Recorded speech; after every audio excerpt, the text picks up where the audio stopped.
The reason I'm so excited about the Come Alive series of books is because I believe that when you understand that how a biblical author tells his story, that enriches so much of what he says.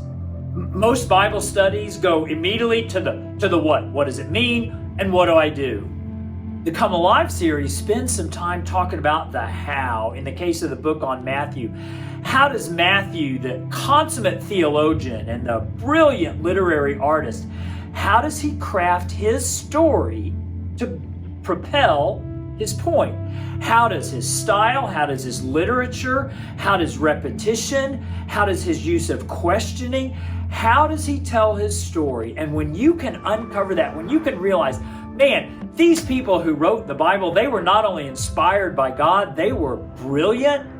And when you can appreciate that, the Bible is so much more interesting, so much more engaging, and I would say that much more inspired.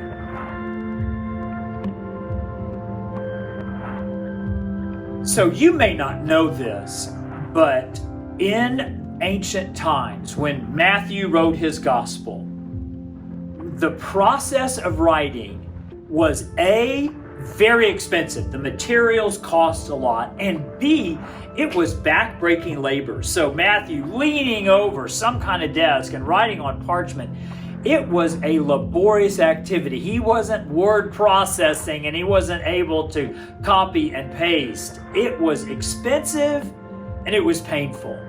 And because of that, anytime a biblical author repeats something, that is the Bible's way of showing you a neon light. Pay attention to this. This cost me some back-breaking labor and it cost me a lot of coin. So I'm repeating this over and over and over so that you, the reader, will pay attention. In the Gospel of Mark, for example, in the opening chapters, it's this word immediately, just over and over and over. He keeps on saying immediately. Well, that's by design. Mark wants you to know he's in a hurry. And in the case of Matthew, there's always this phrase, and so it was fulfilled, and so it was fulfilled, and so it was fulfilled. And that's because Matthew wants you to know from the opening words that this Jesus event is not just some random happening. It's part of God's unfolding plan. And Jesus is the culmination of everything that God had designed for the people of Israel.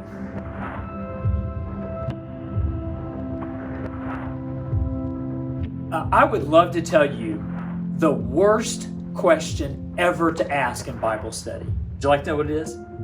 The number one, primo, epic level, worst question to ask. What does it mean to me? Read a passage, maybe you're even in a Bible study, maybe you've even reading a curriculum, and people say, well, what does it mean to you? And you ask, well, what does it mean to me? And sometimes you even read, and the questioner asks, well, what does this verse mean to you? Guess what? It doesn't matter what it means to you, because the Bible wasn't written to you. It was preserved for you. It matters what it meant. There was an original audience for every book in the Bible, and the great privilege, the great joy of Bible study is understanding and excavating, well, what did this author, what did Paul, what did Matthew, what did Moses, what did David, what were they saying to the original audience? And when you understand the original audience's history and situation, then you can say, well, how does that intersect with my life? So it's such a better question than what does it mean to me? Because really, who cares? What did it mean? What did it mean to those courageous people to whom the book of Hebrews was written? I mean, these were Christians who were suffering simply for the sake of naming Jesus. What did Hebrews mean to them? And then how can you intersect that with what's going on in your life today? And you will find that not confining or constricting in application of the Bible, but liberating. There will be more meat for you to chew on and more nutrition for you to digest.